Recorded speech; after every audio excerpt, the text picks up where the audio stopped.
गर्ने क्या के एक्टिङ गर्ने हजुरले पुरा एक्टिङ गर्नु कि जस्तै कि नै मैले जे भने पनि हो भन्नु होला है जस्तै कि म भन्छु जस्तै म भन्ने चाहिँ कि दाइ मेरो सुपरभाइजर हुनुहुन्छ भने भन्नु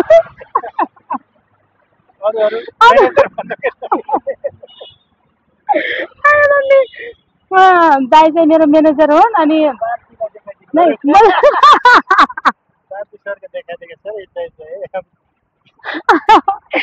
मम्मी हातमा लानु के ल सुरु गर्छु है म सुरु गरौँ कि नै गर्छु है हजुरले भन्नु म जे भन्छु र हो भन्नु फेरि नाच्छु है म पनि पुरै एक्टिङ गर्छु कि हेलो एभ्रिवान वेलकम छ तपाईँहरू सबैजनालाई फेरि पनि मेरो अर्को एउटा नयाँ भ्लग भिडियोमा साथीहरू उहाँ चाहिँ मसँग काम गर्ने दाइ हुनुहुन्छ हो किन दाइ अनि हाई भनिदिनु मेरो साथीहरूलाई अनि यो दाइको जन्म चाहिँ यहीँ भएको हो कि न अनि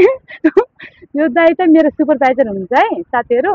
अनि यो दाइको स्यालेरी चाहिँ नेपालको 5000 जति छ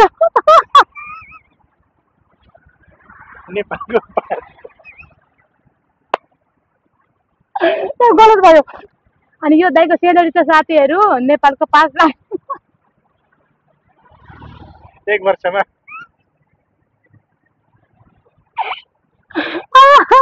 नेपालको 5 लाख जति छ साथीहरू आया आँसु आयो मेरो त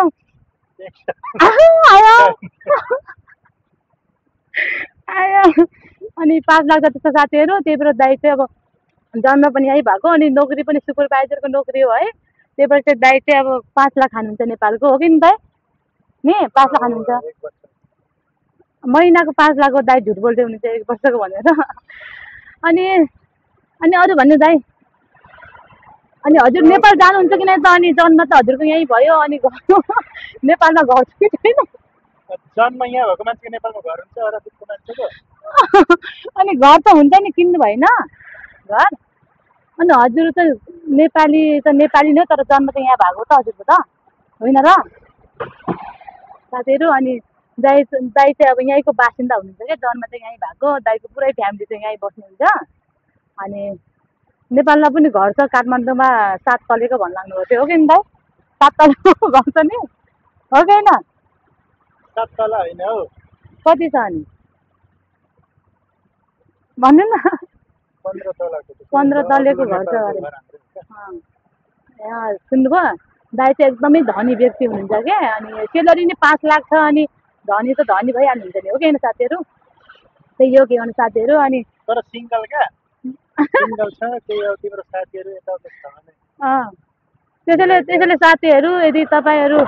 दाइ 5 लाख सेलरी छ अनि 15 तलेको घर छ भनेपछि तपाईँहरू कसैले पनि अब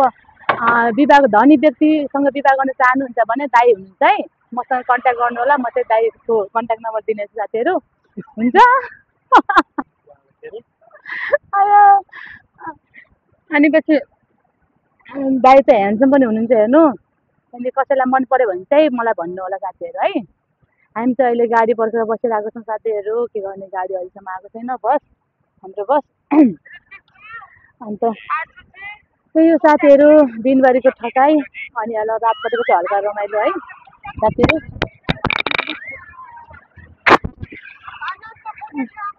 अहिलेसम्म बस पनि आएको छैन साथीहरू हामी पर्खेर बसिरहेको छौँ यो चाहिँ पछाडिको देखिरहेको होटल चाहिँ हामी काम गर्ने होटल है यो होटलमा काम गर्छौँ साथीहरू के गर्ने अब धेरै पढे लेखेको भए त अब आफ्नै देशमा के गरिन्छ होला साथीहरू के भने अनपढ भएर सायद यहाँ आउनु परेको भन्नुपर्छ यहाँ आएर अब काम गरिरहेको छौँ जे होस् अब जस्तो काम गरे पनि तर हुन्छ नि नेपालमा भन्दा अब यहाँ आएर केही सेभिङ त भइरहेको छ भन्नु अलिअलि साथीहरू के गरेर हामीले यहाँ अनि अरू दाइ के भन्न चाहनुहुन्छ दाइ त भर्खरै 25 वर्ष पुग्नु भयो साथीहरू हो कि न दाइ भन्नु न 25 वर्ष पुग्नु भयो अनि दाइले चाहिँ अब 22 वर्षको केटी खोज्नु भएको यदि 22 वर्षको कोही हुनुहुन्छ भने कन्ट्याक्ट गर्नु होला अनि साथीहरू म तपाईँहरूलाई के भन्न चाहन्छु भने यदि तपाईँहरू पनि कोही विदेशमा आउने योजना बनाइराख्नु भएको छ भने साथीहरू तपाईँहरूलाई चाहिँ इङ्ग्लिस आउने जरुरी छ है साथीहरू। मलाई चाहिँ इङ्ग्लिस नआएको कारणले धेरै गाह्रो हुन्छ। हेर्नु दाइलाई त पुरै इङ्ग्लिस आउँछ, पुरै खर इङ्ग्लिस बोल्नुहुन्छ साथीहरू। अनि मलाई सिकाउनु भन्दाखेरि त महिनाको फिस मलाई 20,000 दियो अनि सिकाउँछु भन्नुहुन्छ दाइले, हो कि होइन दाइ? महिनाको फिस फ्रीमा सिकाउँदैन भन्नुहुन्छ कि। म तपाईँहरूलाई अब देखाउँछु यताको सिम्पल है, मेरो अनुहार हेरेर फेरि वाक्क पर्नु होला। हेर्नु कस्तो राम्रो छ साथीहरू। हेर्नु अहिलेसम्म गाडी आएको छैन साथीहरू। कहिलेकाहीँ छिटो आउँछ, कहिलेकाहीँ ढिलो आउँछ साथीहरू। अहिले 12:30 भइसक्यो, अहिलेसम्म आएको छैन। अरू दिन चाहिँ 12:20 आइपुग्छ, 20-22 मिनटमा। आज चाहिँ ढिलो गऱ्यो। त्यस्तो छ साथीहरू जिन्दगी, परदेशीको जिन्दगी। बिहान अलार्मसँगै उठ्नुपर्छ, भनेपछि अनि हात मुख धुने, नुहाइ धुवाइ गर्ने, खाना पकाऊ खाऊ, फेरि ड्युटी आऊ,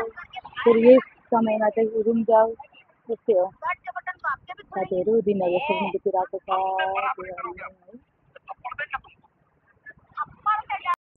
फेरि